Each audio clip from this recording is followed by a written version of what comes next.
Sports Office on location, hanging out with Darington Hobson, the former Lobo and Milwaukee Bucks draftee. Darington, thanks for spending some time with us. Thanks for having me. Hey, so now you look great. I mean, I'm watching you shoot, and you're knocking everything down. I mean, we just stopped counting. Yeah. You're just knocking everything down so much. How are you feeling after your hip surgeries, and what are you looking forward to? I feel great. I'm probably at about 85% right now, close to 100. So I feel good, and you know, two of the main things that I was told to work on was, you know, that standstill outside shot and just pounding the ball and working on my ball handling. So those are the main two things that I've been working on besides getting in shape. And right now I'm just looking forward to hopefully the lockout being over and, you know, getting back to where I need to be, and that's, of course, the NBA. Talking about the lockout, I mean, how frustrating is that for you? And did you entertain thoughts of maybe going overseas and stuff? I wouldn't say it was I mean, it's kind of frustrating due to the fact that I had to sit out a whole year and I missed playing basketball. But, you know, on the bright side, there's always a good with the bad. And I got more time, you know, to heal. So, you know, if training camp would have started in October, I'd have been going to training camp 70, 60%. Whereas now I'm 85, close to 100. So hopefully whenever the lockout's over, I'll be 100%. So, I mean, the lockout kind of worked in a blessing for me because it gave me more time. And I've got a lot of calls to go overseas, but, you know, my dream is to play in the NBA, and right now my focus is playing in the NBA and not going overseas. As far as you and your playing days here, you miss anything about that? I mean, man, I think about it all the time. I miss you and them a lot. I miss the guys, miss Roe, Reese. You know, guys I went to war with, you know, 35 games out of the year and every day in practice. So, you know, I miss it a lot, and that's one of the reasons why I decided to come back here and work out instead of, you know, an Impact in Vegas or a place in, you know, in LA where there's 50 guys working out. You don't get that much reps. And plus, out here is just a positive environment. And this is where I've played the best since I've been playing basketball. This is where I've had the most success. So I just decided to come back here just to be around, you know, the guys and the coaches. 30-win season, man. You think anybody else would do that, or you think you guys set the bar where it won't be knocked down? We set it pretty high, but I mean, this team right here that they have this year is way deeper than we were. You know, we were deep, but we didn't have bigs. You know, they're deep and they have bigs. They have a lot of guards. You know, Coach Albert has some decisions as far as who he's going to play, but you know, of course, he'll work that out. They'll work that stuff out. But you know, I think they got a chance to win 30 games. I think in conference, I don't think anyone will beat them in conference. So I think their their toughest assignment right now is the non-conference schedule. Because in conference, I don't see them losing to anybody. Wow, that's a solid endorsement. Yeah, those. I mean, the only other team that maybe can compete with them, I think, would be UNLV. They're good. You know, they got the new coach, the new system. They're guard heavy, but UNM this year, we're just too deep.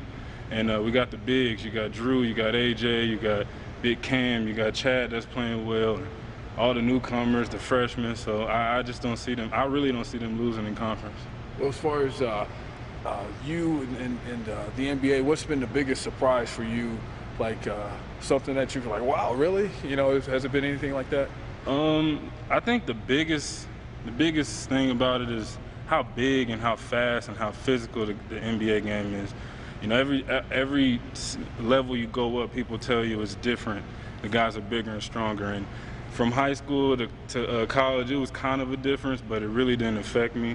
NBA, it's a big difference. Those guys, I mean, you got 6'9", 3-men that can guard point guards in the NBA and that are real big and strong. And then the pace is so fast. You got 8 seconds to get it up the court, 24-second shot clock. So I think those are the main things, just how big, how fast, how physical the guys are, and just the talent-wise. Everyone in the NBA is capable, you know, of scoring 30-plus or 20. They can score at will in the NBA. It's just a lot of talent.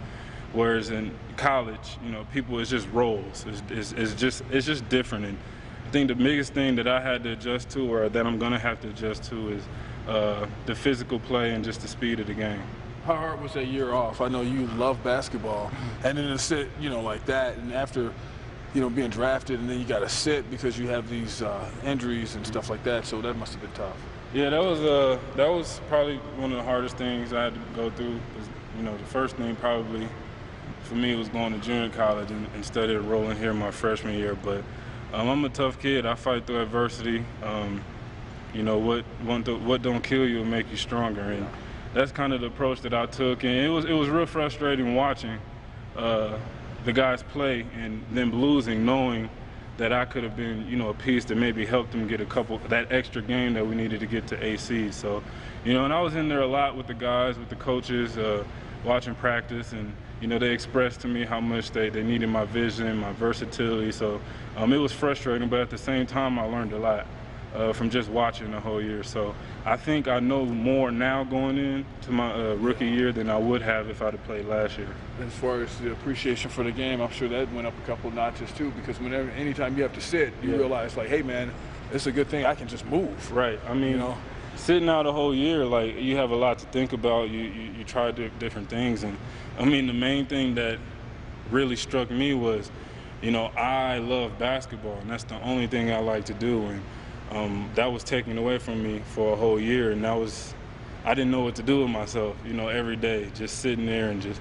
So I mean, you have a better appreciation for the game. You want to work hard. I've never taken anything for granted, just for the, you know, my past, the things that I've been through. But now having to sit out a whole year and not be able to touch a basketball, I really appreciate the game a lot more.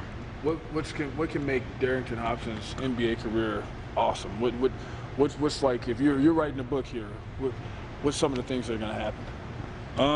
You know, I try to take it a step at a time. Right now, I think the first thing would be to get the lockout over with. So chapter one. So that chapter one is let's end the lockout, let us play, so we can get that done. But I think hopefully, you know, to end or to start the chapter in my book, I just want to have like a long, successful career, 10 to 12, maybe 15 seasons. They say guys that have high IQs and versatility really stick into the league. So I just want to be one of those guys that's known for playing hard, being a good teammate, and just doing whatever it takes, you know, for your team to win. And as far as personal goals, my rookie year, of course, I think this year's draft was one of the weakest drafts. So I'm in a rookie class where I can come in and, you know, hopefully compete for a rookie of the year or first team all rookie, second team all rookie, something like that. So those are some of my goals for this year, and of course help my team make the playoffs. But as far as, you know, as a long career, I just want to have a long, successful, injury-free career, and hopefully just win a lot of games. Okay. Darington, as always, thanks for coming in. Yep. And until next time, Robert Pugsley behind the camera. We'll see you next week. Woo woo. Go Lobo.